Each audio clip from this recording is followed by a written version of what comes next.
إن هذا القرآن يهدي للتي هي أقوم ويبشر المؤمنين الذين يعملون الصالحات أن لهم أجرا كبيرا. بسم الله الرحمن الرحيم نحمده ونصلي ونسلم على رسوله الكريم وأشهد أن لا إله إلا الله وحده لا شريك له وأشهد أن محمدًا عبده ورسوله أما بعد. آج ہماری یہ کلاس تفسیر القرآن میں 60 نمبر کلاس ہے، جس میں آج ہم انشاءاللہ تعالی سورۃ طٰہٰ سے شروع کریں گے. اللہ سے دعا ہے کہ اللہ تعالی ہمیں سننے، سمجھنے اور عمل کرنے کی توفیق عطا فرمائے. سورۃ طٰہٰ یہ بھی ایک مکی صورت ہے، اور اس صورت کا بھی اپنا ایک الگ سے انداز ہے. بظاہر یہ صورت بھی حضرت موسیٰ علیہ السلام کے بارے میں کچھ تفصیلی باتیں اس میں بیان کی گئی ہیں، جس طرح کہ صورت یوسف میں یوسف علیہ السلام کے متعلق کافی تفاصیل سے بیان ہوا ہے، لیکن اس صورت میں انداز تھوڑا سا الگ ہے. مختصر چھوٹی سی آیات، جیسے کہ روانگی بہت تیز ہوتی ہے پانی کی، کچھ اس انداز سے ہے. الفاظ جو ہے وہ بڑے ہی ایک ایسے چناؤ میں ہیں کہ انسان اس طرح کے الفاظ کا اس طرح کر کے چناؤ نہیں کر سکتا ہے. اور اللہ تعالیٰ نے اس صورت میں سورۃ طٰہٰ کے اندر حضرت موسیٰ علیہ السلام کے واقعے کو بیان کرنے کے ساتھ ساتھ جگہ جگہ پہ اپنی توحید، آخرت کا بیان اور کچھ نصیحتیں اللہ تعالیٰ نے اس صورت میں فرمائی ہیں. سورت کا نام ہے سورۃ طٰہٰ. طٰہٰ حروف مقطعات ہیں جن الفاظ سے اس سورت کا آغاز ہو رہا ہے. اور یہ صورتوں کے نام جیسے میں نے پہلے بھی بتائے ہیں کہ یہ توقیفی ہیں. توقیفی کا مطلب یہ ہے کہ اللہ کے نبی صلی اللہ علیہ وسلم کی طرف سے رکھے گئے ہیں. ان ناموں میں، صورتوں کے ناموں میں کوئی اجتہاد نہیں برتا گیا ہے کہ یہ سوچ سمجھ کے کسی اجتہاد سے صورتوں کے نام رکھ دیے گئے ہوں، ایسا نہیں ہے. بلکہ یہ صورتوں کے نام بھی اللہ کے نبی صلی اللہ علیہ وسلم کی طرف سے آئے ہیں. تو اس صورت کا نام اس سے شروع ہونے والے 2 حرفوں سے ہے، طٰہٰ. حروف مقطعات جو صورتوں کے شروع میں آتے ہیں، ان کے بارے میں بار بار یہ چیز بیان کی گئی ہے. یہ قرآن مجید کا حصہ ہیں، اور اللہ تعالیٰ نے ان حروف کو صورتوں کے شروع میں بیان فرما کے ایک ایسا انوکھا سا انداز عربی زبان کے بیان کا شروع کیا ہے جو کہ اس سے پہلے عربوں میں مروج نہیں تھا، جس میں گویا کہ حکمت یہ ہے کہ اللہ تعالیٰ کا یہ قرآن انہی حروف سے مرتب کردہ ہے.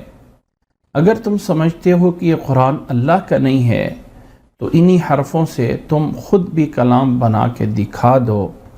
اگر تمہارے اندر یہ ہمت نہیں ہے، عاجزی ہے، تو پھر سمجھ لو کہ یہ کلام کسی انسان کا کلام نہیں ہے. تو اس الفاظ سے، اس انداز سے صورتوں کا آغاز ہوتا ہے. یہ سورۃ طٰہٰ مکی صورت ہے. اعوذ باللہ من الشیطان الرجیم، بسم اللہ الرحمن الرحیم. طٰہٰ حروف مقطعات. ما انزلنا علیک القرآن لتشقى.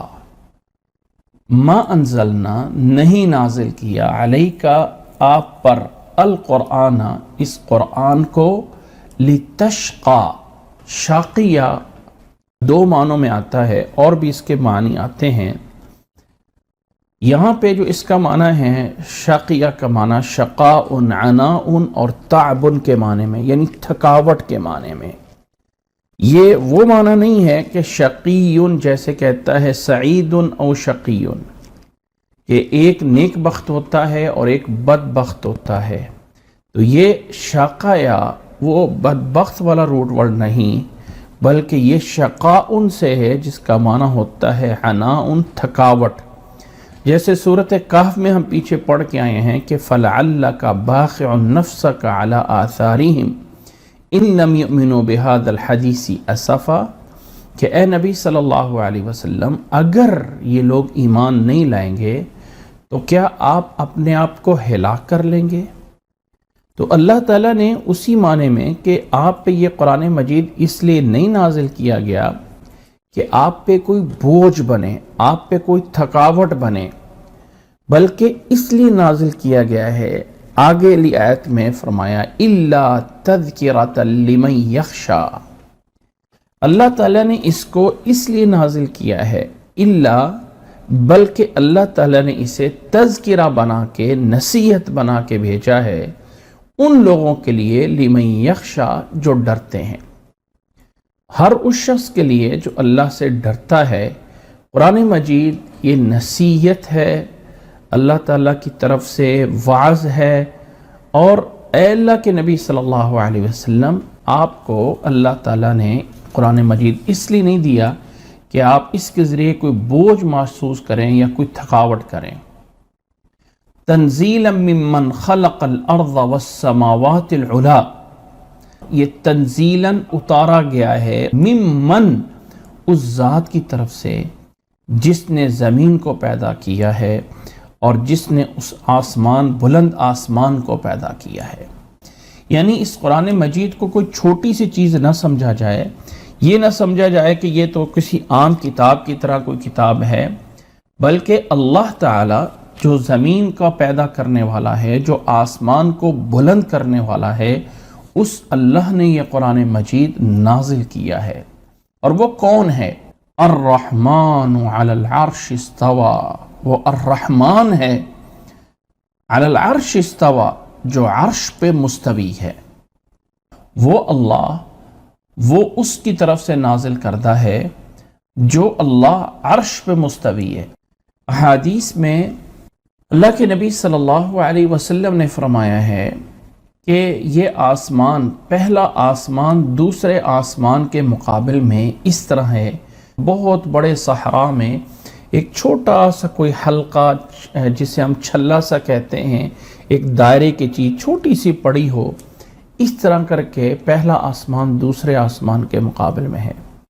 پھر دوسرا آسمان تیسرے آسمان کے مقابل میں اتنا چھوٹا ہے، پھر تیسرا چوتھے کے مقابل میں، چوتھا پانچویں کے مقابل میں، اور پانچواں چھٹے کے مقابل میں، اور چھٹا آسمان ساتویں آسمان کے مقابل میں.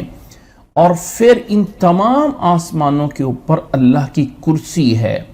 جیسے اللہ تعالیٰ نے فرمایا ہے وَسِعَ كُرْسِيُّهُ السَّمَاوَاتِ وَالْأَرْضِ، وہ اللہ کی کرسی جو ہے وہ زمین و آسمان سے وسیع ہے.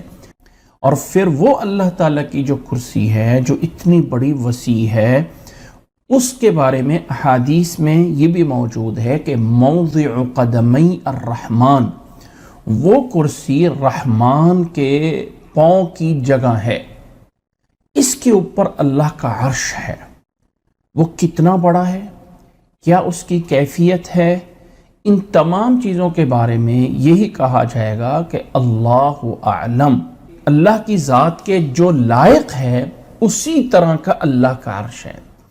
ہم اس کی کیفیت بیان کرنا، اس کی کوئی مثال دینا، اور اللہ تعالیٰ کا اس عرش پہ مستوی ہونا. اب یہ لفظ جو ہم کہتے ہیں نا مستوی، یہ استوا سے نکلا ہوا ہے، کیونکہ اللہ تعالیٰ عرش پہ بیٹھا ہے، اللہ تعالیٰ عرش پہ کھڑا ہے، یہ الفاظ بولنا جائز نہیں. کیونکہ اگر ہم کہیں کہ اللہ تعالیٰ عرش پہ بیٹھا ہوا ہے تو وہ اللہ والا، اس کیفیت کو اللہ کی ذات کے ساتھ بیٹھنا، کھڑے ہونا کیسے ہے، جیسے کوئی انسان بیٹھتا ہے کسی تخت پہ، ایسا ہے نہیں. اللہ تعالیٰ نے قرآن مجید میں فرمایا ہے لیس کمثلہ شیء، اللہ کی طرح کوئی چیز نہیں ہے. کوئی چیز نہیں ہے، تو پھر اللہ تعالیٰ کا وہ عرش پہ مستوی ہونا کیسا ہے؟ ہم اس کے بارے میں یہ کہیں گے کہ اس پہ ایمان لانا لازم ہے، اس کی کیفیت مجہول ہے، ٹھیک ہے؟ اس کی مثال کسی بھی طرح کے کہنا کہ کوئی اس انداز سے ہے، اس انداز سے ہے، یہ کچھ بھی جائز نہیں ہے۔ اللہ تعالیٰ نے قرآن مجید میں 7 دفعہ فرمایا ہے الرحمن علی العرش استوى، الرحمن علی العرش استوى، اللہ تعالیٰ عرش پہ مستوی ہے۔ مستوی کا لفظ ویسے استوا کا معنی ہوتا ہے کسی چیز کا بلند ہو جانا، بس تو ہم اسی کو معنی کو عربی ہی کے لفظ کو ہم اپنے اردو میں بیان کرتے ہیں کہ اللہ عرش پہ مستوی ہے۔ استوا سے نکلا ہوا ہے، جیسے ناصرہ ہے تو ناصر ہے، مدد کرنے والا، منصور ہے، مدد کیا جانے والا۔ تو اللہ تعالیٰ عرش پہ مستوی ہے، وہ استوا کرنے والا ہے۔ کیسے ہے؟ اللہ اعلم۔ اب یہ اللہ تعالیٰ کی صفات تمام کے بارے میں اصول ہے کہ صفات کا انکار نہیں کرنا۔ انکار صرف 2 چیزوں کا ہے، کیفیت کیا ہے اور اس کی کوئی مثال نہیں ہے، اس کی کوئی تعویل نہیں ہے، اس کی کوئی تفسیر نہیں ہے، نہ ہی ان صفات کی تعویل کرنی، یعنی اللہ تعالیٰ کی صفات کا اپنے انداز سے معنی بھی نہیں کرنا۔ میں ایک چھوٹی سی مثال دے کے سمجھاتا ہوں، ویسے آگے اس بات پہ بات ہوگی۔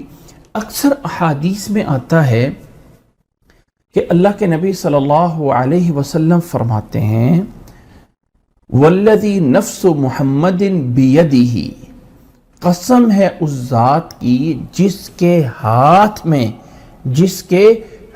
میں محمد کی جان ہے صلی اللہ علیہ وسلم۔ تو الفاظ یہ بولتے ہیں اللہ کے نبی صلی اللہ علیہ وسلم۔ بہت سے ترجمہ کرنے والے اس بات کو کہ اللہ کا ہاتھ کیسے ہو سکتا ہے، لہٰذا ہم اللہ کا ہاتھ ہی نہ مانیں۔ اب اور اگر ہم کہہ دیں کہ اللہ کا ہاتھ ہے تو اس کا مطلب یہ ہوگا تو پھر تو وہ انسانوں کے ساتھ تشبیہ ہو جائے گی کہ انسان کا بھی ہاتھ ہے، اللہ کا بھی ہاتھ ہے۔ تو وہ اس کا اس طرح ترجمہ کرتے ہیں، قسم ہے اس ذات کی جس کے قبضہ قدرت میں محمد کی جان ہے۔ تو لفظ ہاتھ کو قبضے کے معنی میں، طاقت اور پاور اور اختیار کے معنی میں بدل دیتے ہیں، جبکہ اس طرح کی تعویل بھی کرنا جائز نہیں ہے۔ ہم کہیں گے اللہ تعالیٰ کا ہاتھ ہے، کیونکہ حدیث میں بولا یا قرآن میں بولا ید اللہ ہی العلیٰ، اللہ کا ہاتھ ہی اوپر ہے۔ وَيَبْقَى وَجْهُ رَبِّكَ، تیرے رب کا چہرہ جو ہے، لفظ وجہ بولا گیا۔ یوم یکشف عن ساق، جس دن اللہ تعالیٰ پنڈلی کو جو ہے وہ کھولے گا۔ اب اس طرح کے جتنے الفاظ ہیں ہم کہیں گے کہ اللہ تعالیٰ کے لیے یہ چیزیں ہیں، لیکن انسان کی طرح ہیں یہ نہیں کہہ سکتے۔ وہ اسی طرح اللہ کے لیے ہیں جیسے اللہ کی شان کے لائق ہیں۔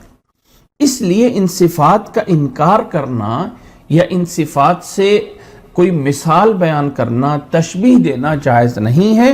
بس جس طرح اللہ کی شان کے لائق ہے وہ اسی طرح اللہ عرش پہ مستوی ہے۔ یہاں پہ ایک بات سمجھ لیجئے کہ کیا اللہ کی کوئی جہت ہے؟ اللہ تعالیٰ کی کوئی سمت ہے؟ جہت کا مطلب یہ ہے کہ اللہ تعالیٰ رائٹ پہ ہے، لیفٹ پہ ہے، اوپر ہے، نیچے ہے۔ جب ہم سپیس میں جا کے زمین کو دیکھتے ہیں تو زمین تو یوں دائرے کی طرح گھوم رہی ہے، ہمیں نہیں پتا کہ ہم اس وقت زمین کے نیچے والی سائڈ پہ ہیں یا زمین کے اوپر والی سائڈ پہ ہیں۔ زمین تو گھومی جا رہی ہے ایسے ایسے سورج کے ارد گرد، اور اپنے دائرے میں بھی زمین گھوم رہی ہے، اپنے دائرے میں بھی سرکل کر رہی ہے، اور سورج کے ارد گرد بھی زمین گھوم رہی ہے، اور سورج اس پورے کے پورے محور کو لے کے پورے کے پورے اس اپنے ساتھ جتنے بھی سیارے ہیں ان کو لے کے کہیں اور جا رہا ہے، کسی اور کی طرف جو ہے وہ کسی اور چیز کے اوپر گھوم رہا ہے۔ اب ہم کہاں پہ؟ آسمان اوپر ہے، نیچے ہے، دائیں ہے، بائیں، کہاں ہے؟ تو اللہ تعالیٰ کی کوئی جہت ہے؟ اللہ تعالیٰ کی کوئی سمت ہے؟ اس میں بعض ایسے لوگوں کا خیال یہ ہے کہ اللہ کی کوئی سمت نہیں ہے، کوئی جہت نہیں ہے، اور اللہ تعالیٰ کے لیے جہت کہنا یہ جائز، بعض لوگوں کے ہاں یہ جائز نہیں ہے، جبکہ صحیح بات یہ ہے کہ اللہ کی جہت جائز ہے، اور وہ ہے اللہ بلند آسمان کی طرف ہے۔ ہم نیچے ہیں یا اوپر ہے، جہاں بھی ہیں اللہ تعالیٰ نے آسمان کو بلند کہا ہے۔ وَالسَّمَاوَاتِ الْعُلَا، آسمان بلندی کی طرف ہیں، اللہ تعالیٰ کی ذات بھی اس بلندی کی طرف ہے۔ اللہ کے نبی صلی اللہ علیہ وسلم کے دور میں ایک واقعہ پیش آیا۔ ایک عورت تھی، ایک باندی تھی، اس کو ایک یہودی نے قتل کیا۔ یہودی نے اس کے سر کے اوپر پتھر مارا۔ اس باندی کو جب جا کے سنبھالا گیا تو اس کی جان نکلنے والی تھی۔ اب پتہ نہیں تھا کہ یہ مسلمان ہے یا کافر ہے، تو اس سے سوال کیا اللہ کے نبی صلی اللہ علیہ وسلم، این اللہ، اللہ کہاں ہے؟ اس نے اوپر یوں اشارہ کیا، اوپر اللہ ہے۔ تو جب بلندی کی طرف اشارہ کیا ہے تو اللہ کے نبی صلی اللہ علیہ وسلم نے فرمایا انہا مسلمہ، یہ مسلمان ہے۔ تو اس بات پہ ایمان لے کے آنا کہ اللہ اوپر ہے، تو اللہ کی ذات اوپر ہے، اوپر ہے، جہت ہے، سمت ہے، ڈائریکشن ہے کہ وہ اللہ اوپر ہے۔ اب وہاں اللہ تعالیٰ اپنے عرش پہ مستوی ہو کر پوری کائنات کو کنٹرول کیے ہوئے ہے اپنے آرڈر سے، اپنے پاور اور طاقت سے۔ لیکن جو لوگ کہتے ہیں اللہ کی سمت نہیں ہے، ان کا نظریہ یہ ہے کہ اللہ تعالیٰ اس کائنات میں حل ہے۔ جس طرح کے پانی کے اندر نمک مکس ہو جاتا ہے تو آپ پانی میں سے یہ نہیں کہہ سکتے کہ اس سائڈ پہ سالٹ ہے، اس سائڈ پہ نہیں ہے، ادھر ہے ادھر ہے۔ تو وہ کہتے ہیں پوری کائنات میں اللہ مکس ہے، حلول ہے۔ اس کو حلولی عقیدہ کہتے ہیں، اور اس کا رزلٹ اور نتیجہ وہ نکالتے ہیں کہ اللہ ہم میں حلول کر گیا ہے، میں بھی اللہ ہوں، تو بھی اللہ ہے، یہ دیوار بھی اللہ ہے، یہ درخت بھی اللہ ہے، یہ زمین بھی اللہ ہے، اور وہ ہر چیزیں پوری کی پوری کائنات مکس ہو کر ایک اللہ بنتی ہے۔ یہ نظریہ حلولی عقیدے کا ہے، جو کہ جائز نہیں ہے، جو کہ جائز اور صحیح نہیں ہے۔ اللہ تعالیٰ اپنی مخلوق سے الگ ہے، حل شدہ نہیں ہے، اور اللہ تعالیٰ آسمان پہ ہے، اور آسمان بلندی کی طرف ہے، اور اللہ تعالیٰ کی جہت اور سمت ہے۔ یہ بات اس بات پہ بتائی گئی کہ اللہ نے قرآن مجید میں سورۃ طٰہٰ میں فرمایا تنزیلا ممن خلق الارض والسماوات العلا، اور بلند آسمان اس نے پیدا کیے۔ تو آسمان اوپر کی طرف ہے، ہم جیسے بھی ہماری زمین سرکل کر رہی ہے، ہم نیچے ہیں، اوپر ہیں، جس سائڈ پہ بھی ہیں، سب طرف آسمان ہمارے لیے اوپر ہی بنے گا۔ تو اللہ تعالیٰ بلند ہیں، بلندی کی طرف ہیں، اور اسی پہ اللہ تعالیٰ اپنے عرش پہ مستوی ہیں۔ اور اللہ کے لیے اس وقت دنیا میں کچھ ایسے ممالک موجود ہیں، مثلا افریقہ کے کچھ ممالک موجود ہیں، وہاں پہ یہ سوال کر دینا کہ این اللہ، اللہ کہاں ہے، یہ کفر سمجھا جاتا ہے۔ اور کسی انسان کے مسلمان اور کافر ہونے کا انحصار اس جواب پہ ہے کہ وہ این اللہ کا جواب کیا دیتا ہے۔ اس لیے ان چیزوں سے بچیے۔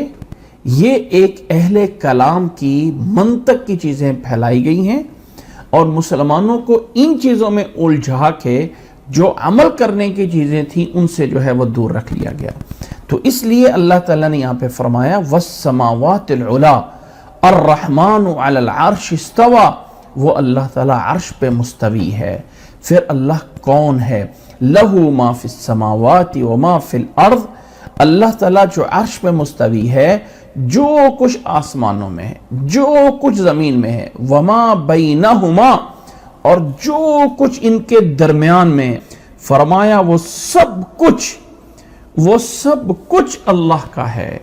وَمَا تَحْتَ الثَّرَى، ہر چیز کے نیچے کی چیز کو تحت الثری بولا جاتا ہے. ویسے ثری مٹی کو کہا جاتا ہے، لیکن اس کا مفہوم یہ کہ وما تحت الثری، اور جو کچھ نیچے ہے. اب جو کچھ نیچے ہے اس کے کوئی معنی یا مفہوم نہیں ہے. کتنا حصہ نیچے ہے، آخر وہ کون سی لیمٹ ہے، کون سی وہ لائن ہے جس لائن کو کراس کرنے کے بعد وہ نیچے جا کے شروع ہو جاتا ہے، جس کو اسفل السافلین بھی کہا گیا ہے، نیچے سے نیچے.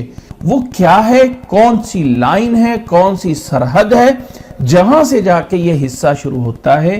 ان تمام چیزوں کا جواب ہے اللہ اعلم.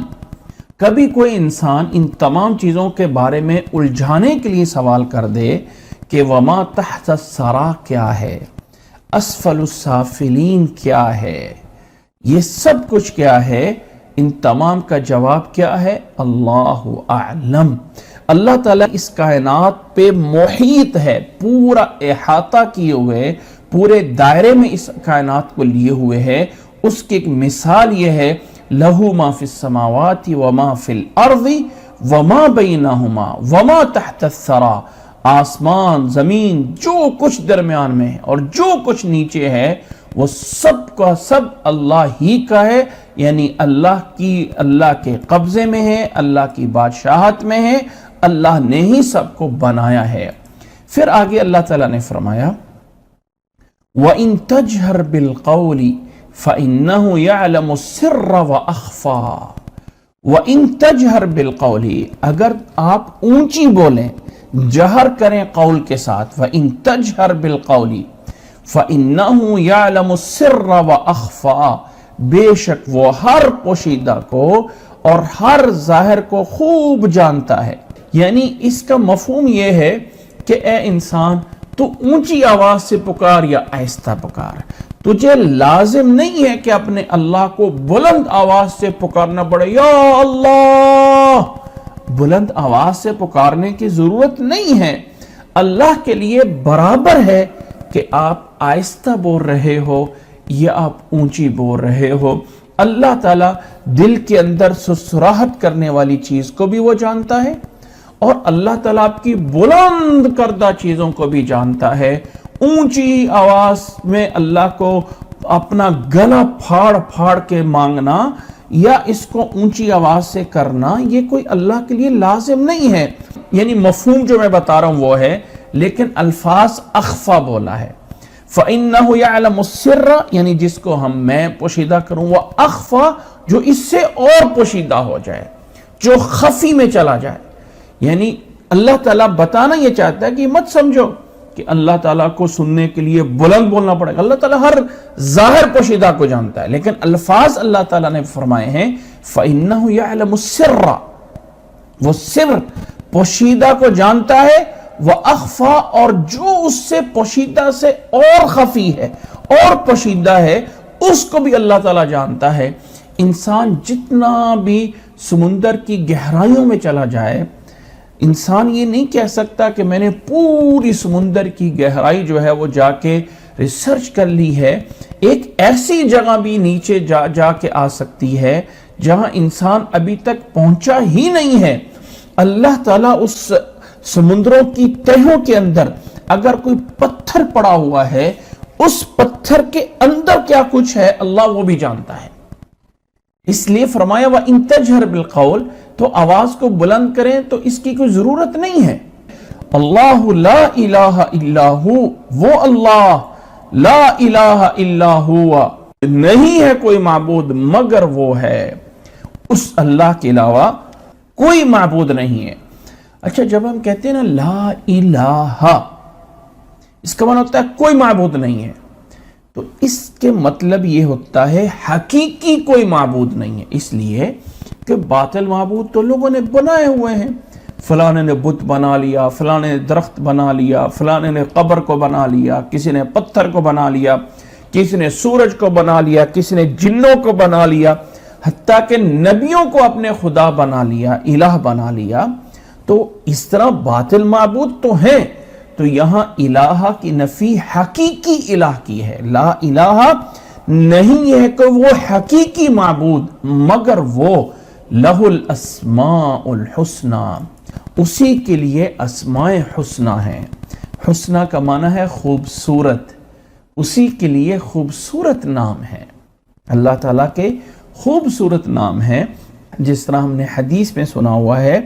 امام بخاری رحمہ اللہ نے اس حدیث کو بیان فرمایا ہے کہ ان للہ 99 اسما فمن احصاها دخل الجنہ۔ اللہ تعالیٰ کے 99 نام ہیں، اللہ تعالیٰ کے 99 نام ہیں، جو انسان ان کو شمار کر لے، یعنی ان کو پڑھے، ان کے اوپر ایمان لائے، اس کے مفہوم کو سمجھے، فرمایا وہ انسان ان للہ 99 اسما فمن احصاها دخل الجنہ، جو انسان ایمان لے آئے، ان کو سمجھے، اس کے لیے وہ جنت میں داخل ہو جائے گا۔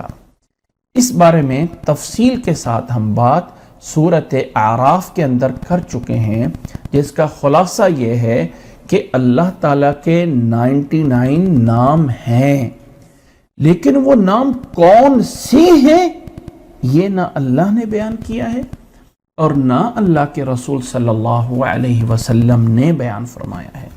نہیں بیان فرمایا کون سے وہ نام ہیں۔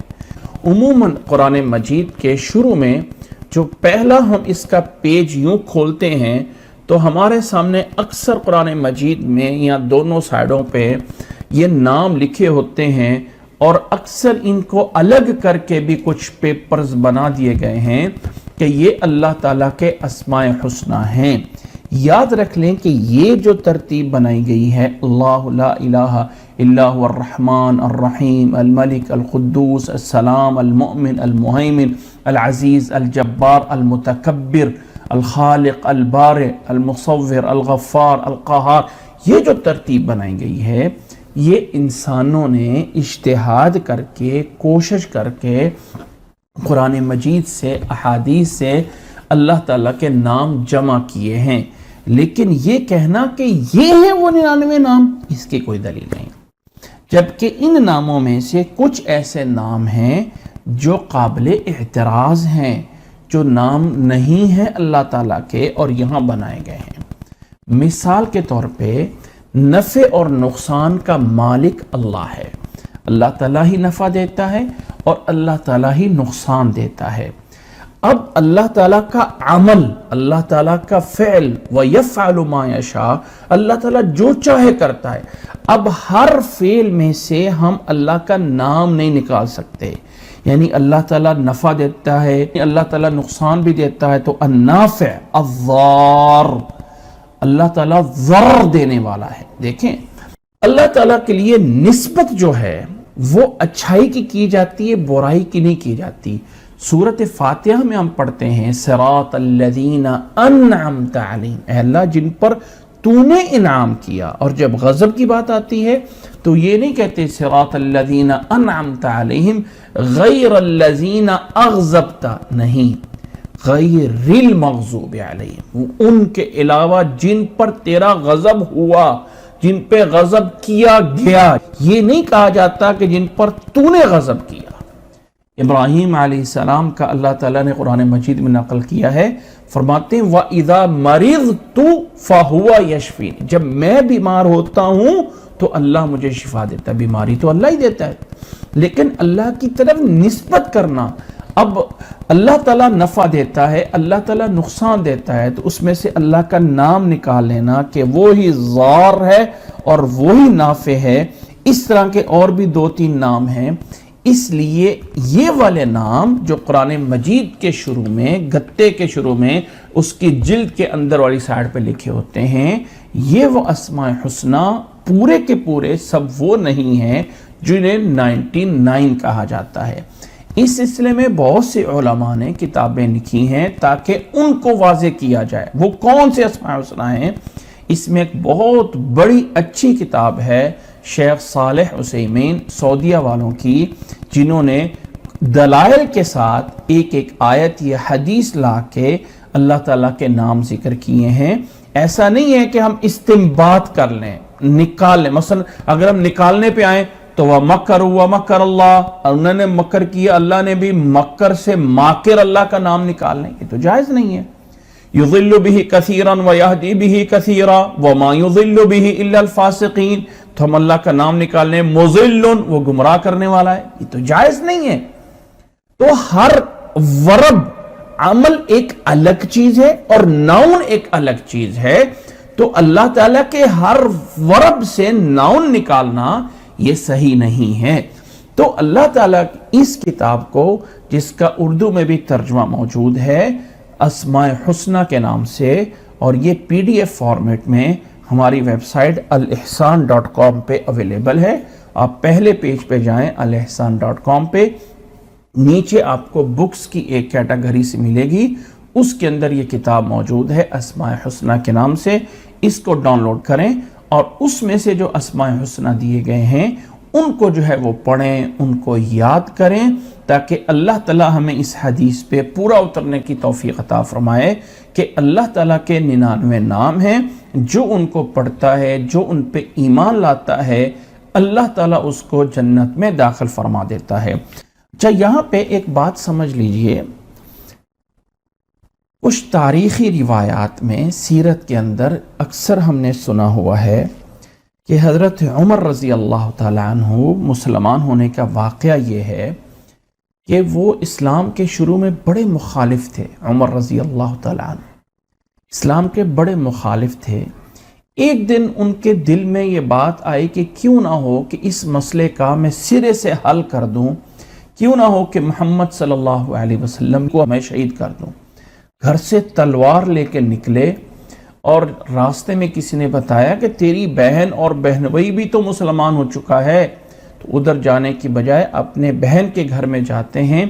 ان کو سنا کہ وہ قرآن مجید کی تلاوت کر رہی ہیں، تو اندر جا کے ان پہ غصے ہوئے، انہیں مارا۔ بعد میں بہن نے جو واقعہ اپنی جگہ پہ تفصیل سنا ہوگا، جوش میں آگے کہا اچھا عمر اب جو کرنا ہے کر لے۔ اس موقع پہ عمر رضی اللہ تعالیٰ عنہ نے یہ آیات سنی تھیں جس سے ان کا دل نرم ہوا تھا، سورۃ طٰہٰ کی شروع کی یہ آیات۔ جب اس آیت پہ پہنچے اللہ لا الہ الا ہو لہ الاسماء الحسنى، فرمایا بس بس بس بس۔ ان آیات کیا ہم الفاظ کا ترجمہ کر سکتے ہیں، لیکن ان الفاظ کے اندر جو وہ گہرائی ہے اللہ کی ذات کی عظمت، وہ شاید ہم اس کو الفاظ میں اپنی زبان میں نہیں دے سکتے ہیں۔ یہ سننے کے بعد وہ اللہ کے نبی صلی اللہ علیہ وسلم کے بعد تشریف لے جاتے ہیں، مسلمان ہو جاتے ہیں۔ اب یہ واقعہ سیرت کی کتابوں میں تقریباً سب میں نقل کیا گیا ہے۔ حضرت عمر رضی اللہ تعالیٰ عنہ کی جتنی بھی سوانح عمری ان میں نقل کیا گیا ہے۔ ہاں، اس میں کوئی شک نہیں کہ بعض محققین کے نزدیک یہ واقعہ صحیح سند سے ثابت نہیں ہے، لیکن یاد رکھ لیں، یہاں پہ ایک میں بات بتا دوں کہ تاریخ اور ہسٹری یہ ایک الگ چیز ہے، اور احادیث کی ایک الگ سے جانچ پڑتال ہوتی ہے۔ اگر ہم جتنے بھی تاریخی واقعات ہیں ان کے لیے وہ معیار مقرر کر دیں، وہ ترازو لگا دیں جس سے احادیث کو جانا جاتا ہے، تو تاریخ کا شاید ہی کوئی واقعہ صحیح ہوگا۔ اس لیے ساری ہسٹری کے سارے واقعات ضعیف ہو جائیں گے۔ اس لیے جو احادیث کے اصول ہے نا، یہ حدیث صحیح ہے اور یہ حدیث ضعیف ہے۔ سیرت کے اور تاریخ کے واقعات کے لیے اس کے لیے تحقیق تھوڑی سی اس کا لیول کم ہے، اس لیے واللہ عالم یہ واقعہ نبی صلی اللہ علیہ وسلم کی کسی حدیث کے پیش نظر کسی چیز کا حلال یا حرام یا اس سے تعلق نہیں ہے۔ واللہ عالم اس واقعے کو جب سیرت کے تمام مورخین نے نقل کیا ہے تو اس سے انکار کر دینا یا کہہ دینا کہ یہ واقعہ بالکل ایسا نہیں ہوا ہے تو یہ صحیح نہیں ہے۔ واقعے کی کوئی نہ کوئی اصل ہے، اور سیرت اور کے نگاروں نے اور تاریخ لوگوں نے سب نے اس کو نقل کیا ہے، اس لیے ایسی چیز کا انکار کر دینا یہ صحیح نہیں ہے۔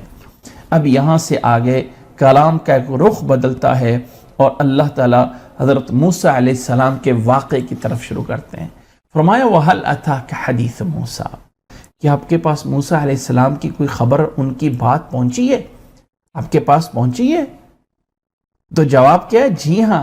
اب اللہ تعالیٰ اس کو بیان کرتا ہے، فرمایا یاد کرو، یعنی موسیٰ علیہ السلام کے اس خبر کو، اذ رأى نارا، جب انہوں نے ایک آگ کو دیکھا، فقال لأہلہم کثوا، اپنے گھر والوں سے کہا کہ ٹھہرو، انی آنست نارا، میں نے ایک آگ کو محسوس کیا ہے، لعلی آتیکم منہا بقبس، کہ میں اس آگ کے پاس جا کے وہاں سے ممکن ہے کہ تمہارے لیے کوئی تھوڑی سی آگ انگارے اٹھا کے لے آؤں، یا او اجد علی النار ہدا، یا اس آگ کے پاس جاؤں اور وہاں سے کوئی راستے کی اطلاع جو ہے وہ مجھے مل جائے۔ واقعہ کچھ اس طرح ہے کہ اللہ کے نبی موسیٰ علیہ السلام فرعون کے ہاں مصر میں جو ہے وہ پیدا ہوئے تھے، اور مصر میں جب وہ بڑے ہوئے موسیٰ علیہ السلام، تو ابھی انہیں تھی نبوت نہیں ملی تھی۔ انبیاء علیہ السلام کو نبوت 40 سال بعد جا کے ملتی ہے، جب عمر 40 سال کی ہوتی ہے۔ تو موسیٰ علیہ السلام اپنی جوانی میں ایک فرعونی کو قتل کر دیا، ایک فرعون کی قوم سے بندہ تھا، اس کو قتل کیا، اور فرعون کو موسیٰ علیہ السلام کے بارے میں پہلے سے ہی شک تھا کہ یہ کوئی بڑا بن کے میری حکومت کے خلاف کوئی قدم نہ اٹھا لے۔ موسیٰ علیہ السلام کو قتل کرنے کی سازش کر رہے تھے، مشورہ کر رہے تھے کہ موسیٰ علیہ السلام کو پتہ چلا، اور موسیٰ علیہ السلام مصر سے چلے مدین میں پہنچ گئے۔ مدین دور ہے، اس عرب کے اندر پایا جاتا ہے، شام سے نیچے ہے، یعنی جارڈن سے نیچے ہے۔ تو اس مدین میں جو ہے موسیٰ علیہ السلام پہنچے۔ یہاں آ کے موسیٰ علیہ السلام جو ہے 2 عورتوں کے جانوروں کو پانی پلایا، پھر وہ 2 عورتیں موسیٰ علیہ السلام کو اپنے والد کے پاس لے جاتی ہیں، جسے شیخ مدین قرآن مجید نے کہا ہے۔ مفسرین نے اسے شعیب علیہ السلام سے تعبیر کیا ہے، لیکن تاریخی لحاظ سے کوئی ایسی دلیل نہیں ملتی ہے کہ وہ شیخ مدین وہی ہیں جو شعیب علیہ السلام ہیں۔ اس میں کوئی شک نہیں کہ شعیب علیہ السلام کو مدین کی طرف بھیجا گیا تھا، لیکن ان کا دور وہی ہو کہ جو موسیٰ علیہ السلام کا ہے، اس میں کوئی ایسی صراحت موجود نہیں ہے۔ قرآن مجید نے انہیں شیخ مدین کہا ہے، شیخ کا لفظ استعمال کیا ہے، ایک بوڑھے کا لفظ استعمال کیا ہے۔ موسیٰ علیہ السلام وہاں پہ شیخ مدین کی ان کی بیٹی سے شادی ہو جاتی ہے، اور وہاں پہ موسیٰ علیہ السلام 8 سال یا 10 سال گزارتے ہیں۔ وہ پورا کرنے کے بعد پھر وہاں سے اپنے بیوی کو لے کے چلتے ہیں واپس مصر کی طرف۔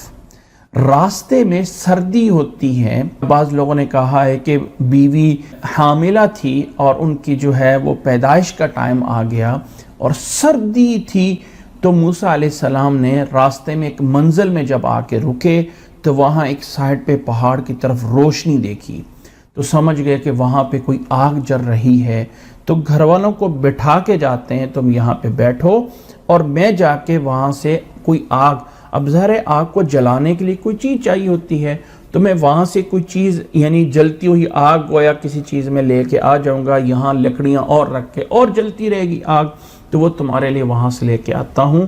وہاں اس جگہ کا نام وہی کوہ طور تھا، طور پہاڑ کے پاس تھے۔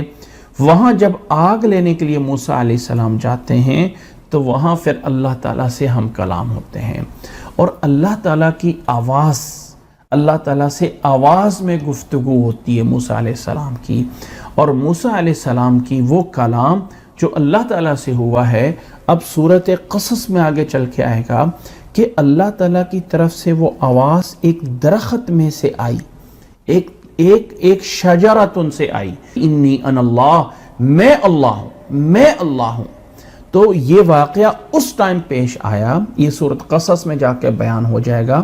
اس لیے یہ کہنا کہ اللہ تعالیٰ کے لیے کوئی جہت اور سمت نہیں ہے، ایسا نہیں ہے کہ وہ موسیٰ علیہ السلام کو جب آواز سنائی دے رہی تھی تو پتہ نہیں تھا کہاں سے آواز آ رہی ہے، کہاں سے آواز آ رہی ہے، کوئی نہیں پتہ تھا۔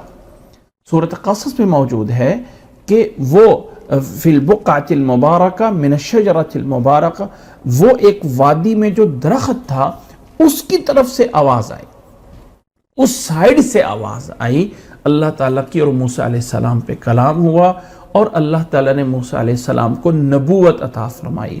اور وہاں سے پھر خوشی خوشی آئے بیوی کے پاس واپس، تو اللہ کے فضل و کرم سے بیوی کو اللہ تعالیٰ نے صحت اور سلامتی کے ساتھ رکھا اور ان کو پہلے سے زیادہ خوشی ہو گئی، یا یہ ہے کہ ان کی بچے کی پیدائش ہوگی۔ اور یہ سفر تھا موسیٰ علیہ السلام کا، جب یہاں سے واپس فرعون کی طرف، مصر کی طرف جا رہے تھے، اور یہاں آ کے نبوت ملتی ہے اور پھر اللہ کا پیغام لے کے مصر کی طرف جاتے ہیں۔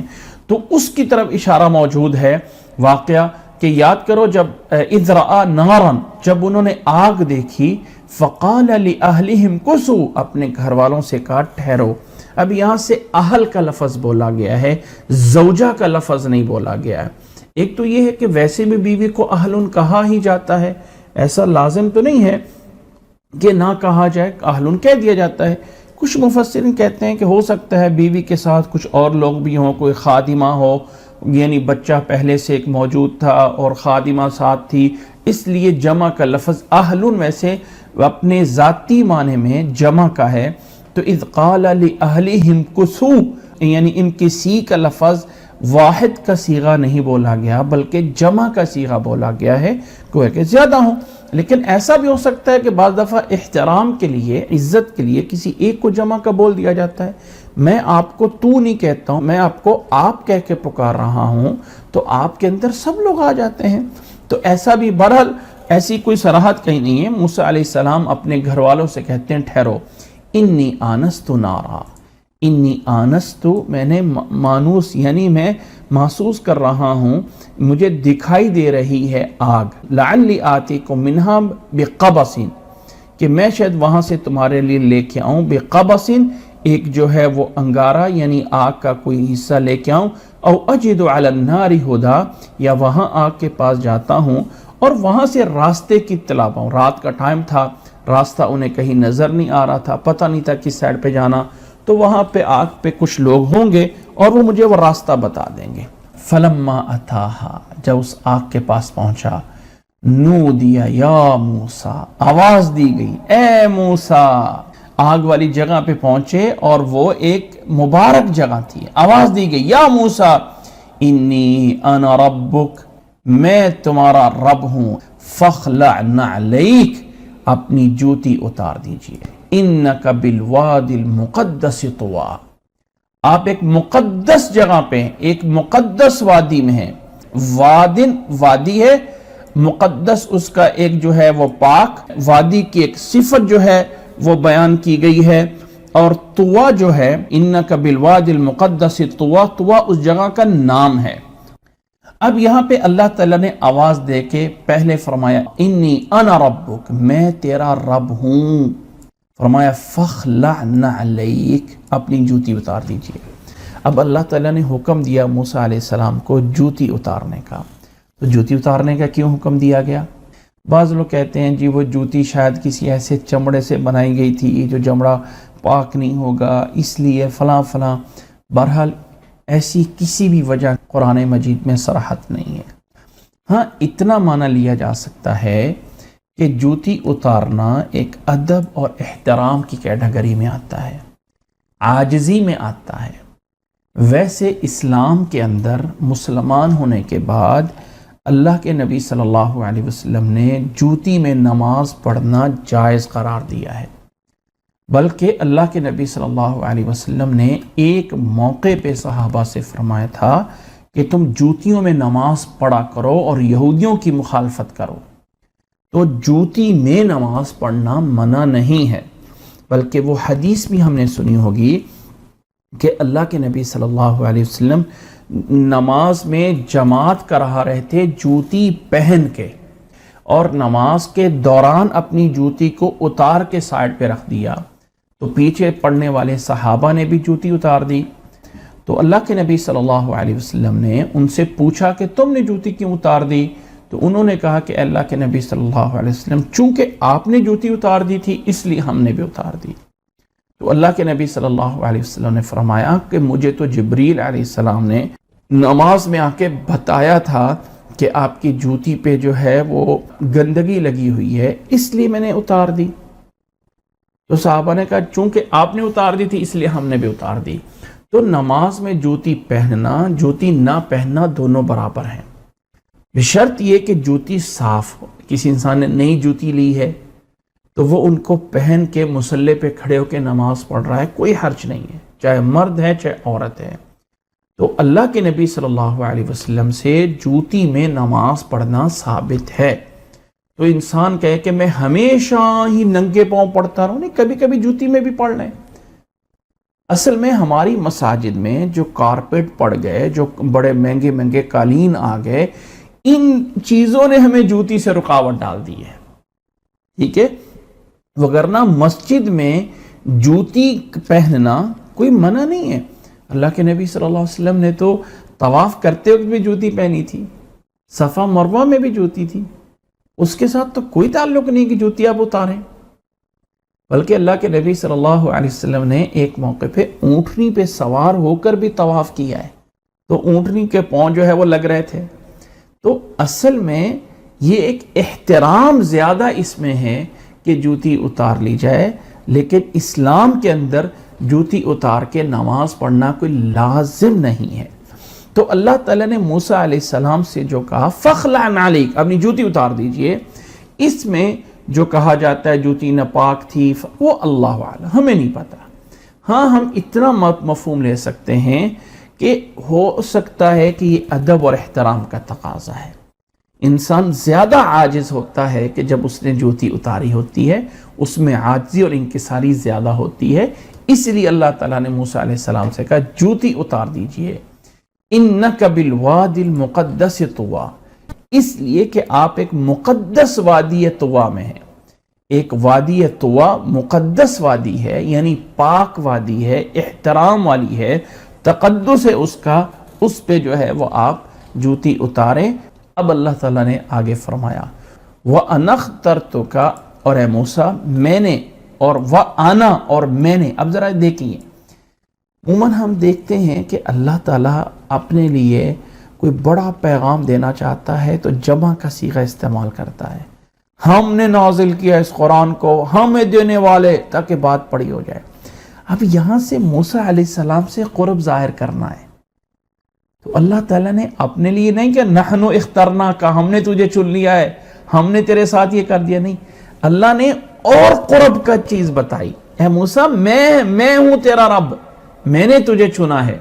تو اللہ نے مفرد کا صیغہ یہاں ان جگہوں پہ بولا، ایک اپناہیت کے لیے اور ایک قرب ظاہر کرنے کے لیے کہ میں نے وَأَنَا اخْتَرْتُكَ، اور میں نے چنا ہے تجھے، تیرا انتخاب کر لیا ہے، تجھے چن لیا ہے نبوت کے لیے. فَاسْتَمِعْ لِمَا يُوحَىٰ، پس سنیے جو تیری طرف وحی کی جاتی ہے. سنیے وہ کیا ہے، اِنَّنِي أَنَا اللَّهُ، میں ہی ہوں بے شک اللہ. اننی، پہلے انا کی، پھر اس کے درمیان نون سے تاکید، پھر انا ضمیر فصل لگا کے اننی انا اللہ، بے شک میں ہوں اللہ، بے شک لا الہ الا انا، میرے علاوہ کوئی معبود نہیں ہے. فاعبدنی، بس میری ہی عبادت کر. وَأَقِمِ الصَّلَاةَ لِذِكْرِي، اور نماز کو قائم کرو میری یاد کے لیے، مجھے یاد کرنے کے لیے. جب اللہ تعالیٰ نے پیچھے کہا کہ میں تمہارا الہ ہوں اور میری عبادت کرو، تو عبادت کے اندر تو سب چیزیں شامل ہیں، نماز بھی ہے، روزہ بھی ہے، جو بھی اللہ تعالیٰ کے احکامات تھے وہ بھی تھے. تو فَعْبُدْنِی کے اندر ساری چیزیں موجود ہیں. پھر اللہ نے نماز کے قائم کو ایک الگ سے ذکر کر دیا، وَأَقِمِ الصَّلَاةَ لِذِكْرِي، یعنی گویا کہ عبادت کرنی ہے، لیکن عبادت میں سے ایک چیز کو ہائی لائٹ کر دیا، لا الہ الا اللہ عقیدے کو، میرے علاوہ کوئی معبود نہیں ہے، اس عقیدے کو ہائی لائٹ کیا. اور پھر فَعْبُدْنِی، میری عبادت کرو، وَأَقِمِ الصَّلَاةَ لِذِكْرِي، میری یاد کے لیے. دیکھیں جب انسان نماز پڑھتا ہے نا تو انسان گویا کہ اپنے رب سے ملاقات کرتا ہے، اپنے رب کی یاد کرتا ہے.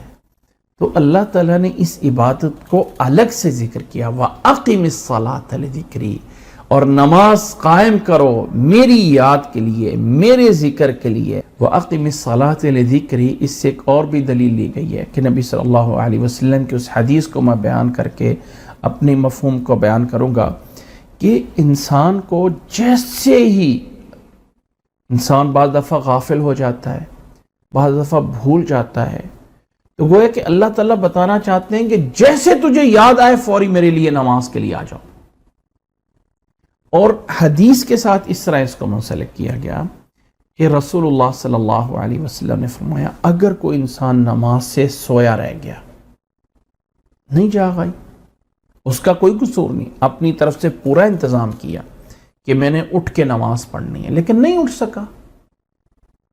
اسی طرح انسان نماز کو بھول گیا تو جیسے اس کو جاگ آئی فوری نماز پڑھ لے، پہلا کام نماز پڑھ لے تو اس کی نماز ادا ہوتی ہے، قضا نہیں ہوتی۔ ایک انسان کسی اپنے ایسے کام میں بیزی ہے کہ اس کو پتہ ہی نہیں چلا، ظہر کے بعد ایسی کسی جگہ پہ پھنس گئے کہ بھول گئے عصر کی نماز، مغرب کے بعد جا کے یاد آیا او عصر کی نماز تو پڑھی نہیں تھی۔ اب مغرب کی نماز پڑھ چکا ہے، اب وہ وضو کر کے جب عصر کی نماز پڑھے گا تو اس کی نماز ادا ہوگی، قضا نہیں ہوگی، کیونکہ اس کو یاد ہی نہیں رہی ہے۔ تو وہاں پہ باب کے اندر امام بخاری نے اس آیت کو ذکر کیا ہے وَأَقِمِ الصَّلَاةَ لِذِكْرِي، نماز کو پڑھو میری یاد آنے پہ۔ مطلب یہ لیا گیا ہے کہ جیسے یاد آئے فوری نماز پڑھ لی جائے۔ تو یہ مسئلہ بھی ہمیں ضمناً سمجھ لینا چاہیے کہ اگر انسان سویا رہ گیا، اس کا قصور نہیں ہے، اپنی طرف سے ارادہ تھا کہ میں نے فجر کی نماز اٹھ کے پڑھنی ہے، اب اس کو جاگ نہیں آئی ہے، اب انسان اٹھا ہے اور دن کے 9 بج گئے، 10 بج گئے، اب انسان کہے لو جی اب تو نماز گئی، اب پڑھنے کا کیا فائدہ۔ نہیں، فوری پہلا کام وضو کر کے نماز پڑھیں گے تو وہ نماز ایسے ہی سمجھی جائے گی جیسے آپ نے سورج نکلنے سے پہلے ٹائم پہ پڑھی تھی۔ ہاں ایسا نہیں ہونا چاہیے کہ جاگ آئی تھی اور پتا تھا یار ٹائم 5 منٹ رہ گئے، 10 منٹ رہ گئے، چلو یار تھوڑی دیر اور سو جاتا ہوں، یہ نہیں ہونا چاہیے۔ اگر یہ کیا ہے تو پھر انسان کا قصور ہے، پھر اس کی نماز قضا ہو رہی ہے۔ لیکن اگر اس کو جاگ ہی نہیں آئی ہے، لیٹ اٹھا ہے، اٹھنے پہ پہلے ہی سٹارٹنگ میں پہلا یہ کام کرے کہ وضو کر کے نماز پڑھ لے تو اس کی نماز ادا ہوگی، قضا نہیں ہوگی۔ اور یہ بات میں پہلے سمجھا چکا ہوں کہ اللہ تعالیٰ نے قرآن مجید میں نماز کو 2 لفظوں کے ساتھ جوڑ کے بیان کیا ہے، جبکہ عربی میں تو صلی یصلی بھی نماز پڑھنے کو کہتے ہیں، صلاۃً، صلی نماز پڑھتا ہے، یصلی نماز پڑھتے ہیں۔ اللہ تعالیٰ نے یہ نہیں کہا وصلی لذکری، میری یاد کے لیے نماز پڑھیے۔ صلی کا معنی بھی نماز پڑھنا ہوتا ہے، نماز کو اقامت کے ساتھ جوڑا ہے کہ نماز وہ بھی پڑھتا ہے جو 1 چھوڑ کے 4 پڑھتا ہے، یا 4 چھوڑ کے 1 پڑھتا ہے، یا 2 منٹوں میں 4 رکعتیں پڑھ رہا ہے، وہ بھی نماز پڑھتا ہے، لیکن وہ نماز کو قائم نہیں کرتا۔ تو اللہ نے نماز پڑھنے کا نہیں بلکہ قائم کرنے کا حکم دیا ہے۔ جہاں آئی ہے نا اس کی الٹ بات، تو اللہ تعالیٰ نے سورۃ ماعون میں کہا ہے فَوَيْلٌ لِّلْمُصَلِّينَ، وہاں یہ نہیں کہا فَوَيْلٌ لِّلْمُقِيمِينَ الصَّلَاةَ، وہاں فرمائے فَوَيْلٌ لِّلْمُصَلِّينَ الَّذِينَ هُمْ عَنْ صَلَاتِهِمْ سَاهُونَ الَّذِينَ هُمْ يُرَاءُونَ وَيَمْنَعُونَ الْمَاعُونَ۔ وہاں پہ اللہ تعالیٰ نے اقامت کا لفظ نکال دیا، اس لیے کہ جو انسان نمازوں سے غافل ہے وہ نماز کو قائم تھوڑا کر رہا ہے، تو نماز قائم کرنے والے کے لیے تو ہلاکت نہیں ہے نا، تو قائم کو لفظ ہی نہیں بولا۔ فویل للمصلین، ہلاکت ہے ایسے نمازیوں کے لیے جو اپنی نمازوں سے غافل ہے، جو ریاکاری کرتے ہیں۔ تو اللہ تعالیٰ نے نماز کو اقامت کے ساتھ جوڑا ہے، وَأَقِمِ الصَّلَاةَ لِذِكْرِي، نماز کو عبادت باقی بھی کرنی ہے، اور خاص طور پہ ایک عبادت کے بارے میں فرمایا وَأَقِمِ الصَّلَاةَ لِذِكْرِي إِنَّ السَّاعَةَ آتِيَةٌ أَكَادُ أُخْفِيهَا، إِنَّ السَّاعَةَ، بے شک قیامت آنے والی ہے، قیامت کبھی نہیں ہے کہ قیامت آنی نہیں ہے، أَكَادُ أُخْفِيهَا، میں اسے پوشیدہ رکھ رہا ہوں، لِتُجْزَى كُلُّ نَفْسٍ بِمَا تَسْعَى، تاکہ ہر شخص کو وہ بدلہ دیا جائے جو اس نے کوشش کی، جو اس نے محنت کی. اکاد اخفیہا، جسے میں نے پوشیدہ رکھنا چاہتا ہوں. اکادو کا معنی چاہنا لیا گیا ہے، اور اس لیے اس کو پوشیدہ رکھا ہے تاکہ بدلہ دیا جائے. لتجزا کل نفس، ہر ایک جان کو، بما تسعی، جو اس نے کوشش کی. فلا یصدنک عنہا من لا یؤمن بہا واتبع ہواہ فتردی. فرمایا فلا یصدنک، ہرگز آپ کو نہ کوئی روکے، عنہا، اس سے، من لا یؤمن بہا، جو ایمان نہیں لاتا اس پہ، واتبع ہواہ، اور وہ اپنی خواہشات کے پیچھے جو ہے وہ پڑا ہوا ہے، وگرنہ فتردی، ورنہ آپ ہلاک ہو جائیں گے. کہ اے موسیٰ، جو آخرت پہ جو ایمان نہیں لاتا وہ ہرگز تمہیں اس بات سے روک نہ دے. ان الساعۃ آتیۃ، قیامت آنے ہی والی ہے. اس سے آپ کو کوئی انسان ایسا نہ روک دے جو ایمان نہیں لاتا اس پہ. من لا یؤمن بہا، جو اس پہ ایمان نہیں لاتا قیامت پہ، وہ کہیں آپ کو روک نہ دے. واتبع ہواہ، اور وہ اپنی خواہشات کے پیچھے لگا ہوا ہوتا ہے تو وہ آپ کو روک نہ دے. اگر ایسا ہو گیا فتردی، تو پس آپ ہلاک ہو جائیں گے. قیامت آ کے رہنے والی ہے، اس پہ یقین کرنے سے تجھے کوئی روکے نہ، پکا یقین کر لیجئے کہ قیامت آنی ہی آنی ہے. آگے اللہ تعالیٰ نے فرمایا وَمَا تِلْكَ بِيَمِينِكَ يَا موسیٰ، اے موسیٰ تیرے دائیں ہاتھ میں کیا ہے؟ اللہ تعالیٰ کو پتہ ہے، لیکن اللہ تعالیٰ نے موسیٰ علیہ السلام سے پوچھا. قَالَ هِيَ عَصَايَ، فرمایا اے اللہ یہ میری لاٹھی ہے. أَتَوَكَّأُ عَلَيْهَا، میں اس لاٹھی کے اوپر جو ہے وہ ٹیک لگاتا ہوں، تھوڑا سا سہارا لے کے بوجھ ڈال کے کھڑا ہوتا ہوں. وَأَحُشُّ بِهَا عَلَى غَنَمِي، اور میں اپنی جو بکریاں ہیں ان کے لیے جو ہے وہ پتے جو ہے وہ کٹھے کرتا ہوں، یعنی جھاڑتا ہوں. جیسے کسی درخت سے پتے جھاڑنے ہوں تو انسان اوپر ڈنڈا جو ہے وہ درخت کو مارتا ہے تو پتے نیچے گر پڑتے ہیں تاکہ بکریاں اسے جو ہے وہ کھا لیں. وَلِيَ فِيهَا مَآرِبُ أُخْرَى، اور اے اللہ مجھے اس میں اور بھی بہت سے فائدے ہیں. اللہ تعالیٰ نے تو صرف اتنا پوچھا تھا کہ اے موسیٰ تیرے ہاتھ میں کیا ہے. اللہ تعالیٰ نے تو یہ نہیں پوچھا اچھا تو موسیٰ اسے کرتے کیا ہو. تو موسیٰ علیہ السلام نے کہا اتوکل علیہا، میں اس پہ سہارا بھی لیتا ہوں، میں اس سے بکریوں کے لیے چارہ بھی اکٹھا کرتا ہوں، میرے لیے دوسرے بھی فائدے ہیں. اب اللہ تعالیٰ نے موسیٰ علیہ السلام سے یہ تو نہیں کہا کہ لاٹھی واپس دے دو پھینک دو، ابھی اللہ تعالیٰ نے تو یہ کہا ہی نہیں. موسیٰ علیہ السلام نے کہا اللہ تعالیٰ یہ میری لاٹھی ہے، اس سے میں یہ کرتا ہوں. اب اس سے کیا مقصد لینا چاہیے؟ بس موسیٰ علیہ السلام نے اللہ تعالیٰ کو کلام کر دیا. کیا ہوا کیوں ہوا اللہ عالم.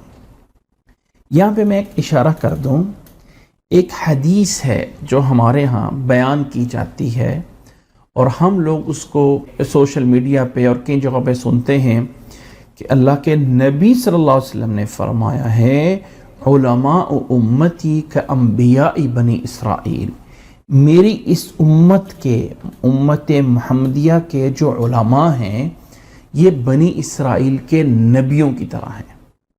اس کا مفہوم لیا جاتا ہے کہ جیسے جو مرتبہ نبیوں کا تھا بنی اسرائیل میں، وہ مرتبہ امت محمدیہ میں علماء کا ہے.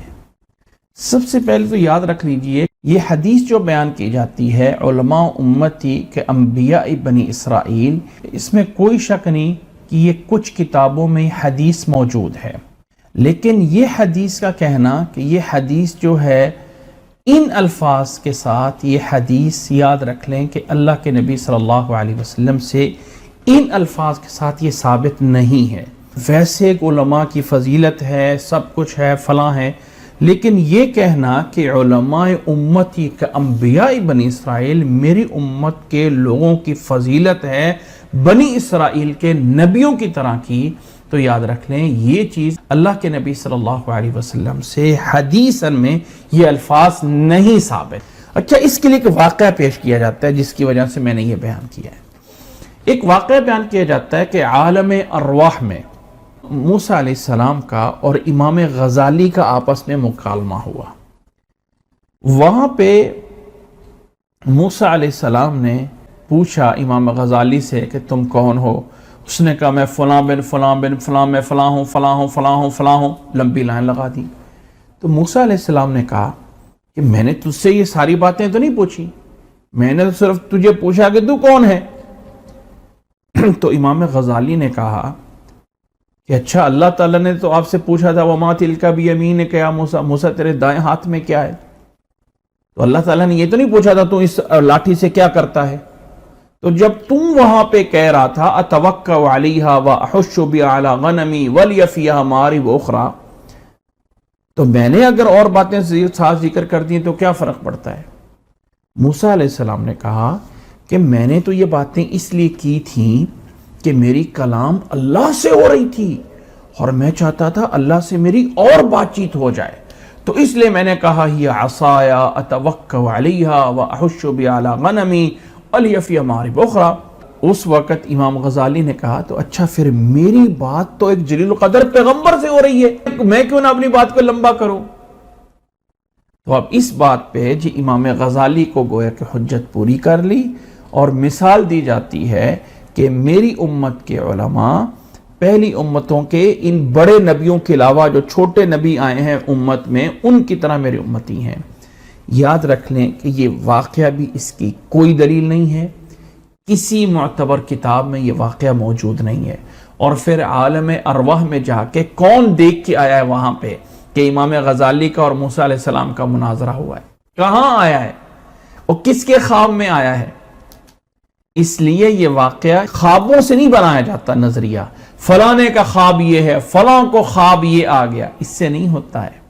اور وہ حدیث جو ہے علماء امت ایک انبیاء بنی اسرائیل، وہ روایت اللہ کے نبی صلی اللہ علیہ وسلم سے ثابت نہیں ہے، اس لیے انبیاء علیہ السلام کا مرتبہ اپنی جگہ پہ ہے، اور جو نبی نہیں ہیں ان کے مراتب اپنی جگہ پہ الگ ہیں۔ اس میں کوئی شک نہیں کہ علماء کے بہت بڑے فضائل ہیں، مرتبہ ہے، سب کچھ ہے، لیکن یہ کہنا کہ انبیاء علیہ السلام جو بنی اسرائیل کے تھے اس مرتبے میں میری امت کے علماء موجود ہیں، یہ حدیث اللہ کے نبی صلی اللہ علیہ وسلم سے ثابت نہیں ہے۔ عموماً کئی لوگ اپنی بات کو بڑا مزیدار بنانے کے لیے جو ہے نا ممبروں پہ بیٹھ کے اس طرح کی کہانیاں سنا دیتے ہیں، یا سوشل میڈیا پہ اپنے آپ کو بڑا بنانے کے لیے نا اس طرح کی کہانیاں سنا دیتے ہیں، لیکن یہ کہانی کے علاوہ اور کچھ نہیں ہے۔ اللہ کے نبی صلی اللہ علیہ وسلم سے ایسی کوئی بات ثابت نہیں ہے۔ قال القیہا یا موسیٰ، فرمایا موسیٰ ڈال دیجئے، اس لاٹھی کو ڈال دیجئے، یا موسیٰ القیہا یعنی اے موسیٰ ڈالیے اس کو۔ فالقاہا فاذا ہی حیۃ تسعی، فالقاہا موسیٰ علیہ السلام نے اسے ڈالا تو ڈالتے ہی وہ سانپ بن گیا، حیۃ سانپ، تسعی دوڑ رہا تھا، گویا کہ وہ سانپ بنا اور سانپ بن کے دوڑ رہا تھا۔ قال خذھا، تو اللہ تعالیٰ نے فرمایا موسیٰ بھی اسے پکڑ لیجئے، اٹھا لیجئے اسے، ولا تخف، اور مت ڈریے، سنعیدھا سیرتھا الاولی، ہم اس کو اس کی پہلی صورت میں بدل دیں گے۔ سنعیدھا، ہم، اب ذرا یہاں دیکھیے، یہاں اللہ تعالیٰ جمع کی ضمیریں استعمال کرتا ہے، ہم، سنعید، نون جمع کا صیغہ، ہم اس کو بدل دیں گے پہلی شکل و صورت میں۔ موسیٰ علیہ السلام سے جب نزدیک اور قرب ظاہر کرنا ہے تو اللہ تعالیٰ نے واحد، میں ہوں تیرا رب، میں ہوں اللہ، اے موسیٰ میں ہوں تیرا رب، اور جب اللہ تعالیٰ نے آرڈر حکم دینے ہیں تو تب جمع کے صیغے استعمال کیے ہیں۔ اللہ تعالیٰ کی طرف سے یہ بھی ایک حکمت ہے، تو فرمایا سنعیدھا سیرتھا الاولی، اس کی پہلی شکل و صورت تھی، ہم اس میں واپس کر دیں گے۔ وَضْمُمْ يَدَكَ إِلَى جَنَاحِكَ، اور فرمایا کہ اپنے ہاتھ کو اپنے بغل میں ڈالیے۔ وَضْمُمْ يَدَكَ إِلَى جَنَاحِكَ، یعنی یہ جو پر ہوتے ہیں، جناح ویسے پر کو کہا جاتا ہے اور انسان کے بازوں کو کہا جاتا ہے، بازوں کے اندر یعنی اپنے بغل میں ڈالیے۔ تخرج بیضاء، تو ہاتھ کو جیسی اب نکالیں گے تو وہ سفید نکلے گا، من غیر سوء، کوئی تکلیف نہیں، جیسے کوئی بیمار ہو جائے تو اس کا ہاتھ سفید ہو جاتا ہے یا اس سفید دھبے سے بن جاتے ہیں، وہ نہیں ہے، روشن ہے، جیسے چمک رہا ہے، اس سے لائٹ نکل رہی ہے، اس طرح کر کے روشن کر دیا جائے گا، من غیر سوء، بغیر کسی تکلیف یا بغیر کسی بیماری کے، آیتن اخری، یہ دوسری نشانی ہے، لنریک من آیاتنا الکبریٰ، تاکہ ہم یہ آپ کو دوسری نشانی دے رہے ہیں اس لیے کہ ہم آپ کو بڑی بڑی نشانیاں دکھانا چاہتے ہیں۔ یہ اللہ تعالیٰ نے 2 معجزے عطا فرمائے۔ اب اللہ تعالیٰ نے آگے حکم دیا اذهب الى فرعون انه طغى، اب آپ فرعون کی طرف جائیے، انه طغى، بے شک اس نے سرکشی کی ہے، یعنی حد سے گزر رہا ہے، نافرمانی کر رہا ہے، اس فرعون کی طرف جائیے، یعنی اس کو سمجھائیے، اس کو روکیے، اس کو صحیح راستہ بتائیے، یہ صحیح ہے، یہ صحیح نہیں ہے، اس کی رہنمائی کے لیے فرعون کی طرف جائیں۔ اذهب الى فرعون انه طغى۔ اب یہاں سے آگے موسیٰ علیہ السلام کا کلام شروع ہوتا ہے کہ اب موسیٰ علیہ السلام اپنے رب سے کچھ مانگتے ہیں، کچھ دعائیں کرتے ہیں، اے اللہ مجھے یہ دے دے، اے اللہ مجھے یہ دے دے، اور پھر نتیجتاً فرعون کے پاس جاتے ہیں اور فرعون سے مکالمہ ہوتا ہے، اور اس کے نتیجے میں پھر فرعون کیا کہتا ہے، اور آگے کے کچھ واقعات یہاں سے چلتے ہیں۔ آج ہم انہی آیات پہ اکتفا کرتے ہیں، انشاءاللہ تعالیٰ یہ جو باقی کی آیات باقی ہے سورت، انشاءاللہ ہم اس کو آئندہ کلاس میں پورا کریں گے۔ اللہ تعالیٰ ہمیں ان چیزوں کو سمجھنے کی اور اللہ تعالیٰ ہمیں ان چیزوں پہ ایمان لانے کی توفیق عطا فرمائے۔ جزاکم اللہ احسن الجزاء، وآخر دعوانا ان الحمد للہ رب العالمین۔